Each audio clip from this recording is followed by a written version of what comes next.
എല്ലാവർക്കും നമ്മുടെ പുതിയൊരു വീഡിയോയിലേക്ക് സ്വാഗതം. ഇന്ന് നമ്മൾ പോകുന്നത് ഒരു ക്ഷേത്രത്തിലേക്കാണ്. നമ്മുടെ വീടിൻ്റെ തൊട്ടടുത്തുള്ള ഒരു ക്ഷേത്രമാണ്. ശ്രീ സുബ്രഹ്മണ്യ ഭദ്രകാളി ക്ഷേത്രം എന്നാണ് ഈ ക്ഷേത്രത്തിൻ്റെ പേര്. അപ്പം ക്ഷേത്രത്തിൻ്റെ ഉള്ളിലെ കാഴ്ചകളൊക്കെ നമുക്കൊന്ന് കണ്ടിട്ട് വരാം. ഈ ഒരു ക്ഷേത്രം നമ്മുടെ ഇടുക്കി ജില്ലയിലെ കാമാക്ഷി ഗ്രാമപഞ്ചായത്തിൽ നീലുവയൽ എന്ന് പറയുന്ന സ്ഥലത്താണ് ഈ ഒരു ക്ഷേത്രം സ്ഥിതി ചെയ്യുന്നത്. അപ്പോൾ ഈ ക്ഷേത്രത്തിൻ്റെ താഴേക്ക് കിടക്കുന്ന വഴി തടിയമ്പാളം എന്ന് പറയുന്ന ഒരു സ്ഥലത്തേക്ക് ചെന്ന് കയറുന്നതാണ്. അപ്പോൾ ക്ഷേത്രത്തിലേക്ക് കയറുന്ന വഴിയൊക്കെ പണിതുകൊണ്ടിരിക്കുകയാണ്. അവിടെ ഒരു കാണിക്കവഞ്ചി പണിത് വെച്ചിട്ടുണ്ട്. അതിൻ്റെ പെയിൻറ്റിങ് കാര്യങ്ങളൊക്കെ ഇനി നടക്കേണ്ടതായിട്ടുണ്ട്. അതൊക്കെ കഴിഞ്ഞ് കഴിയുമ്പോൾ ഇച്ചിരിയും കൂടെ ഭംഗി കിട്ടും. ഇവിടെ നിന്ന് അങ്ങോട്ട് കയറുമ്പോൾ തന്നെ നല്ലൊരു വ്യൂ നമുക്ക് കിട്ടും. ഈ ഒരു ക്ഷേത്രത്തിന് ഏകദേശം ഒരു 80 വർഷത്തിന് മുകളിൽ പഴക്കമുണ്ട്. 2015 ഈ ക്ഷേത്രം പുതുക്കി പണിതത്.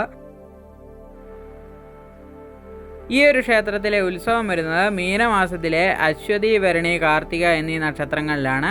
പൂർവാധികം ഭംഗിയോടുകൂടിയാണ് ഉത്സവങ്ങളെല്ലാം ഇവിടെ എല്ലാ വർഷവും നടത്തി വരാറുള്ളത്. ഇതാണ് ഈ ക്ഷേത്രത്തിലെ ആൽമരം. ഈ ഒരു ആൽമരത്തിന് ഇതിൻ്റെ കുട്ടിക്കാലത്ത് ഞാനും കുറേ വെള്ളമൊക്കെ കോരി ഒഴിച്ചിട്ടുണ്ട്. ക്ഷേത്രത്തിലേക്ക് ആദ്യം കയറി കഴിയുമ്പോൾ തന്നെ സുബ്രഹ്മണ്യ സ്വാമിയുടെ ശ്രീകോവിലാണ് നമുക്ക് കാണാൻ സാധിക്കുക.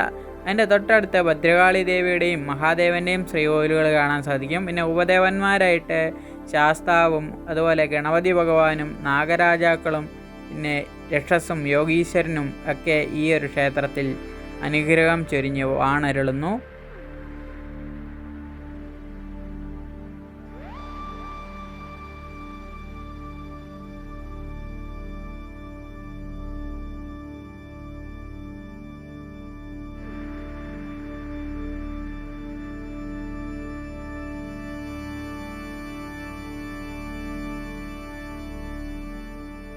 സുബ്രഹ്മണ്യസ്വാമിയെയും ഭദ്രകാളി അമ്മ ദേവിയെയും തുല്യ പ്രാധാന്യത്തോടുകൂടി കണ്ടു തന്നെയാണ് ഈ ക്ഷേത്രത്തിലെ പൂജാതി കാര്യങ്ങളെല്ലാം നടക്കുന്നത്.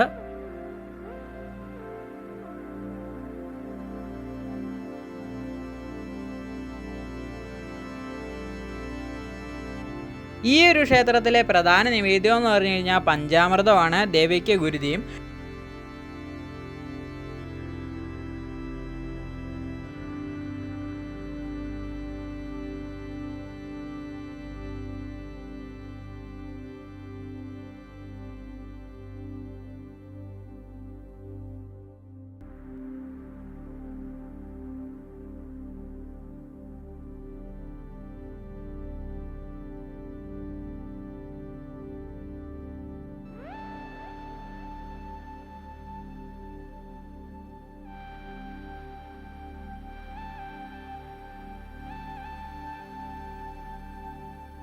ആദ്യമായി കാണുന്നവരാരെങ്കിലുമൊക്കെ ഉണ്ടെങ്കിൽ നമ്മുടെ ചാനലൊന്ന് സബ്സ്ക്രൈബ് ചെയ്യുന്ന കാര്യം കൂടെ മറക്കാതിരിക്കുക.